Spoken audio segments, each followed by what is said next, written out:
यानी कि बाइक से जाते हैं। पिताजी मुझे भी बाइक चाहिए, मैं भी बाइक से पढ़ने के लिए जाऊंगा। युवा भाई ध्यान से सुनेंगे। उसने अपने पिता से जब बाइक मांगी तो वो गरीब पिता था,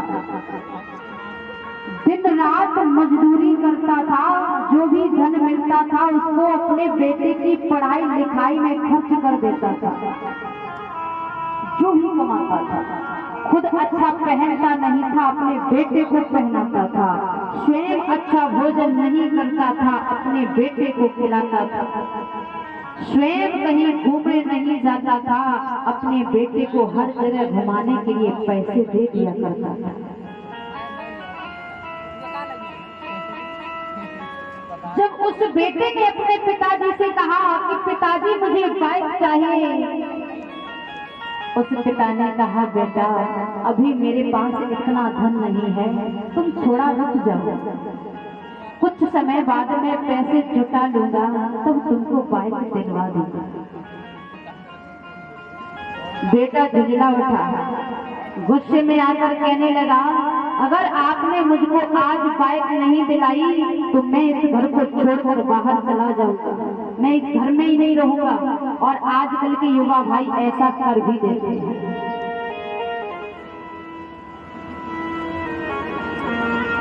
जैसे उन्होंने कहा कि मैं घर छोड़कर चला जाऊंगा, बेटे को पिता ने बहुत समझाया, बेटा ऐसा मत करो, अभी मेरे पास उतना धन नहीं है। मैं ये नहीं कह रहा कि मैं तुझे बाइक नहीं दिलाऊंगा, मैं दिलाऊंगा, लेकिन थोड़ा सा इंतजार कर। बेटे ने गुस्से में आके कहा मैं एक दिन का भी इंतजार नहीं करूंगा। और महाराज गुस्से में अंदर गया। अंदर जाकर उसने जूते पहने और अपना पर्स निकालकर जेब में रखा और महाराज सीधा वह घर से गुस्से में बाहर चला जाता। पैदल पैदल जब घर से बाहर चलता रहा, 2 से 3 किलोमीटर की दूरी उसने तय कर ली। उसके पैरों में थोड़ा थोड़ा दर्द होने लगा, महाराज रक्त की धारा बहने लगी। उसने पीछे मुड़कर देखा तो उसके पैरों से रक्त निकल रहा है। उसने विचार किया कि मेरे पैरों से रक्त। उसने जूते उतारकर जैसे ही देखा तो महाराज उसके पैरों में लोहे की कील चुभी हुई है। उसने जैसे ही जूते उतार कर देखा तो देखा ये जूते हमारे नहीं, ये जूते हमारे बूढ़े पिताजी के हैं।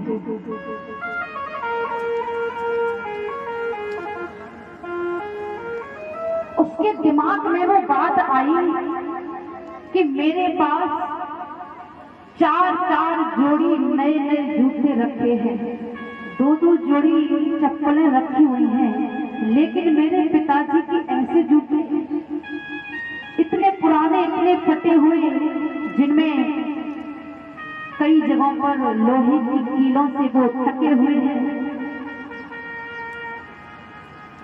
उसकी आंखों से अश्रुपात होने लगे। मेरे पिताजी के ऐसे जूते, मेरे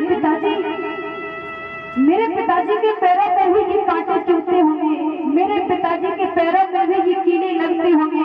क्या आज मेरे पैरों से रक्त बह रहा है? क्या मेरे पिताजी के पैरों से नहीं बह रहा होता? क्या मेरे पिताजी के पैरों से नहीं बहा होगा? महाराज जो है फूट फूट कर रोने लगे।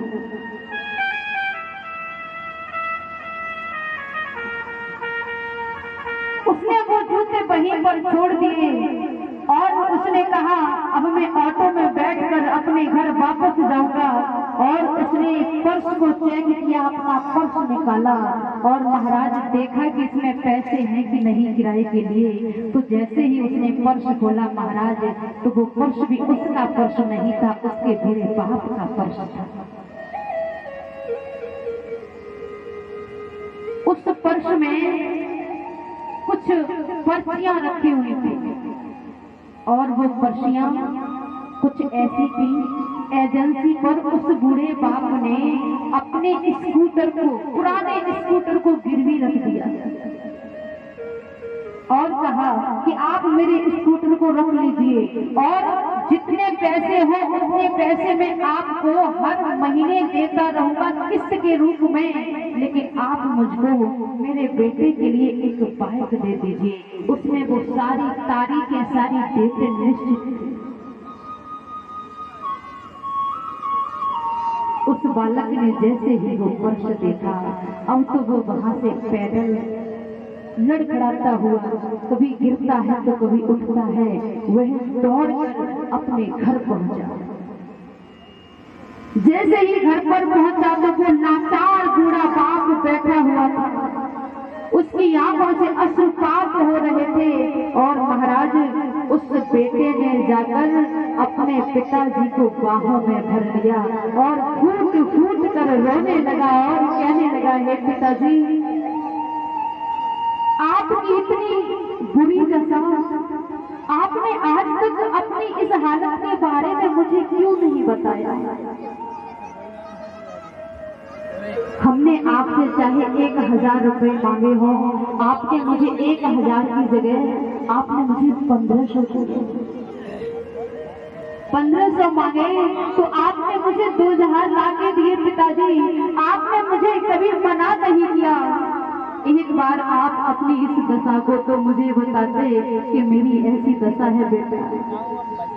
वो बूढ़ा बाप कहने लगा, बेटा मैं किससे कहूँ, तूने कभी मुझे समझने की कोशिश नहीं की। मैं रात दिन मेहनत करता हूँ, तेरे लिए करता हूँ, और आज तूने इस प्रकार से एक झटके में कह दिया कि मैं ये घर छोड़कर हमेशा हमेशा कहीं चला जाऊंगा। क्या मेरी इतनी भी वैल्यू नहीं है कि तुम मेरे साथ इस घर में भी रह सके? वो बेटा कहने लगा, नहीं पिताजी, आज हमसे गलती हो गई, मुझे माफ कर देना। आज के बाद मैं ऐसे शब्द आपसे कभी नहीं बोलूंगा। महाराज, जब ऐसे पिताओं को हमारे युवा भाई कष्ट देते हैं तो मैं ऐसे सपूतों के लिए यही कहूंगी, ऐसी संतान होने से तो वो बाप निसंतान बना रहे तो कम से कम उसे दिन रात मेहनत करने की कोई आवश्यकता तो नहीं पड़ेगी।